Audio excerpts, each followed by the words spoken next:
दोस्तों, एक बार पुनः आपका स्वागत है ज्ञान ज्योति कोचिंग क्लासेस के डिजिटल प्लेटफॉर्म पर। तो हम पढ़ रहे थे राजस्थान का आधुनिक इतिहास, उसके तहत हम किसान आंदोलन की चर्चा कर रहे थे। तो कल की जो हमारी कक्षा थी उसमें हमने देखा था जो बिजोलिया किसान आंदोलन था वो किस प्रकार से हुआ, कितने चरणों में हुआ। ठीक है, तो आज जो हमारा टॉपिक है वो है बिजोलिया किसान बेगू किसान आंदोलन। तो बेगू किसान आंदोलन कब प्रारंभ होता है, क्या क्या कारण थे आंदोलन के, तो आज हम अध्ययन करेंगे। ठीक है, तो प्रारंभ करते हैं आज की कक्षा बेगू किसान आंदोलन। अब बेगू जो किसान आंदोलन है वो प्रारंभ कब होता है, 1921 से 1925 के मध्य। अब इसका ऐतिहासिक परिदृश्य देखें, बिजोलिया है जो बेगू किसान आंदोलन का है, तो ये जो मेवाड़ है, तो मेवाड़ में हमने देखा था कि कितने ठिकाने थे, 16 प्रथम श्रेणी के। उनमें से एक तो बिजोलिया था और एक बेगू भी जो है वो मेवाड़ की प्रथम श्रेणी के ठिकानों में आता था। और जो ये बेगू है वो राणा चोंडा द्वारा जो जागीर है वो बेगू की जागीर, उसको ठिकाना प्रदान किया गया था। ठीक है, और जो किसान आंदोलन के समय जो बेगू का जो राव होता है वो होता है ठाकुर अनूप सिंह। ठीक है, अब क्या कारण थे आंदोलन के, तो मुख्य कारण क्या था, किसानों पर जो है वो नन्हे प्रकार के टैक्स लगाए गए थे। तो जो हमने देखा था बिजोलिया जो किसान आंदोलन था उन पर किसानों पर लगभग 84 प्रकार का टैक्स लगाया गया था। उसी प्रकार जो बेगू किसान आंदोलन है उनमें किसानों पर कितने प्रकार के टैक्स लगाए गए थे, 53 प्रकार के टैक्स लगाए गए थे। ठीक है, वही अधिक भू राजस्व कर, बेगार प्रथा, लाटा गुंदा बदलती। ठीक है, ये हम देख चुके। नेक्स्ट देखिए, ठीक है, कि जो बिजोलिया किसान आंदोलन है तो वो प्रारंभ कहां से होता है, तो बिजोलिया किसान आंदोलन जो मेनाल है बिलवाड़ा, वहां का मेनाल बिलवाड़ा के अंदर एक स्थान है बेरुगुंड नामक स्थान से प्रारंभ होता है 1921 में। ठीक है, और हमने देखा था कि जो बिजोलिया किसान आंदोलन है उसमें सर्वाधिक दाकड़ जाति के किसान थे। उसी प्रकार बेगू के अंदर भी जो है वो दाकड़ जाति के किसान भाग लेते हैं। और बेगू किसान आंदोलन का नेतृत्व करता वो कौन है, रामनारायण चौधरी। ठीक है, तो बेगू किसान आंदोलन का नेतृत्व करता कौन हो जाएगा, रामनारायण चौधरी। ठीक है, अब रामनारायण चौधरी के नेतृत्व में जो बेगू के जितने भी किसान थे उन्होंने लगान देने से मना कर दिया कि आप हम पर जो जनता पर जो है वो जायती कर रहे हो, बिना वजह के टैक्स लगा रहे हो। तो रामनारायण चौधरी के नेतृत्व में किसानों ने क्या किया, टैक्स देने से मना कर दिया। अब 2 साल तक जो है वो अनूप सिंह ने किसानों के सामने झुका नहीं। ठीक है, लेकिन 2 साल बाद में किसानों ने जब तक उनको टैक्स जमा नहीं करवाया तो किसानों के आगे अनूप सिंह हार गया। ठीक है, और अनूप सिंह ने जो है 2 साल बाद समझौते के लिए राजी हो गया। ठीक है, तो अनूप सिंह किसानों के आगे झुक गया और समझौते के लिए तैयार हुआ। अब समझौता कहाँ हुआ था, तो समझौता उस समय जो है जो किसान आंदोलन था उनका मुख्य लीडर कौन था, राजस्थान सेवा संघ का जो कर्मचारी था विजय सिंह पथिक, वो किसान आंदोलन का नेतृत्व कर रहा था। ठीक है, तो जो समझौता होता है वो अनूप सिंह और विजय सिंह पथिक के मध्य होता है। कब होता है, 1922 में, और अजमेर के अंदर किया। ठीक है, तो ये समझौता अनूप सिंह और विजय सिंह पथिक के मध्य होता है। तो जो ब्रिटिश रेजिडेंट्स थे उन्होंने इस समझौते को एक संज्ञा दी थी बोलशेविक समझौता। ठीक है, तो अनूप सिंह और जो विजय सिंह पथिक है उनके मध्य जो समझौता है उसे कहा जाता है बोलशेविक समझौता। ठीक है, और जो महाराणा थे मेवाड़ के वो थे फतेह सिंह, और फतेह सिंह जो थे वो अंग्रेज विरोधी थे, यानी अंग्रेजों के हितैषी नहीं थे। अब कोई भी अंग्रेज अधिकारी कोई अगर नियम लाना चाहे तो मेवाड़ महाराणा उनके लिए एक अड़चन बन गया था। तो मेवाड़ महाराणा फतेह सिंह जो थे तो अंग्रेजों की एक साजिश थी, उसके तहत जो महाराणा फतेह सिंह है उनकी उम्र हो गई थी। तो महाराणा फतेह सिंह से उन्होंने बात की और कहा कि आपके जो पुत्र है भोपाल सिंह, आप उनको जो है राज्य कार्यों में हिस्सादारी दें।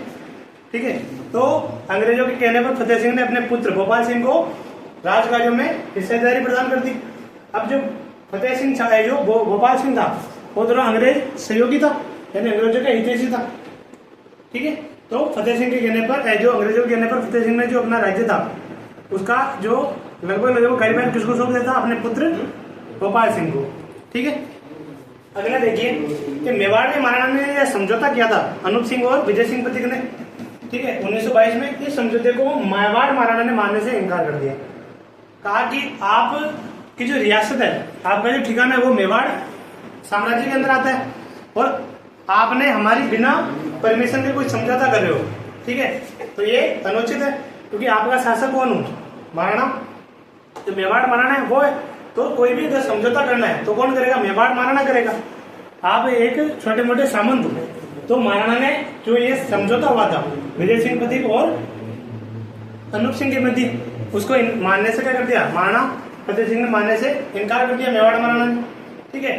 अब जो बेगू का सामंत था अनूप सिंह, उन्होंने जो समझौता किया था उसके तहत जो मेवाड़ का जो महाराणा है, उन्होंने अनूप सिंह को बेगू की जो जागीर थी वहां का जो राव बनाया था, तो अनूप सिंह को वहां से बर्खास्त कर दिया और नए राव लाला अमृतलाल को वहां का नया राव नियुक्त कर दिया, ठीक है, मेवाड़ के महाराणा फतेह सिंह ने। अब एक ट्रेंच आयोग बिठाया गया किसानों के हित में, कि जो किसान आंदोलन कर रहे थे बेगू के अंदर, ठीक है, तो बेगू के अंदर एक ट्रेंच आयोग बिठाया गया 1922-23 में, और उनके 2 सदस्य भेजे थे बेगू गांव में। एक तो बेगू का राव अमृतलाल, जिसको बनाया था, अनूप सिंह को बर्खास्त कर दिया गया था, और एक जो है अंग्रेज अधिकारी था ट्रेंच, ठीक है। ये गए बेगू के अंदर और किसानों की जितनी समस्या थी उनके बारे में एक रिपोर्ट तैयार की। तो ट्रेंच ने किसानों की जांच है तो अपनी रिपोर्ट तैयार की, और किसानों पर जो था वो टैक्स कितना लगता था, पहले भू राजस्व कर 2/3 लगता था, कितना लगता था, 2/3, उस टैक्स को कितना कर दिया, 1/3 कर दिया, यानी कि कम कर दिया, ठीक है, 2/3 कर देना पड़ता था, उसकी जगह भी इनको क्या है 1/5 कर देना पड़ रहा, यानी कर में छोड़ दी गई थी। अब जो है ये रिपोर्ट तैयार की और महाराणा फतेह सिंह को सौंप दी इन्होंने। अब आता है गोविंदपुरा हत्याकांड, ठीक है, तो जो ट्रेंच ने जो रिपोर्ट दी थी उसका विरोध किया किसानों ने कि हम पर जो है भू राजस्व कर और कम किया जाए। आपने जो रिपोर्ट दी है उसमें आपने बहुत कम रियायत दी हमको पूर्ण रियायत जो रियायतें चाहिए, ठीक है। तो किसानों ने इस रिपोर्ट का विरोध किया और गोविंदपुरा गांव में एक बैठक बुलाई थी किसानों ने। उस बैठक में जो ट्रेंच है उस बैठक को भंग करने के लिए जाता है, और गोविंदपुरा के जितने भी किसान थे यहाँ एकत्रित हुए थे उनको उस गांव के अंदर घेर दिया जाता है और गोलीबारी और लाठीचार्ज की जाती है ट्रेंच के द्वारा। तो यहाँ पर जो 2 धाकड़ जाति के किसान थे, एक तो रूपाजी धाकड़ और एक कृपाजी धाकड़, तो इस आंदोलन के अंदर जो है रूपाजी और कृपाजी दोनों मारे गए, ठीक है। तो ये ट्रेंच ने जो है वो गोलीबारी की थी, उसके कारण रूपाजी और कृपाजी धाकड़ मारे जाते हैं, ठीक है।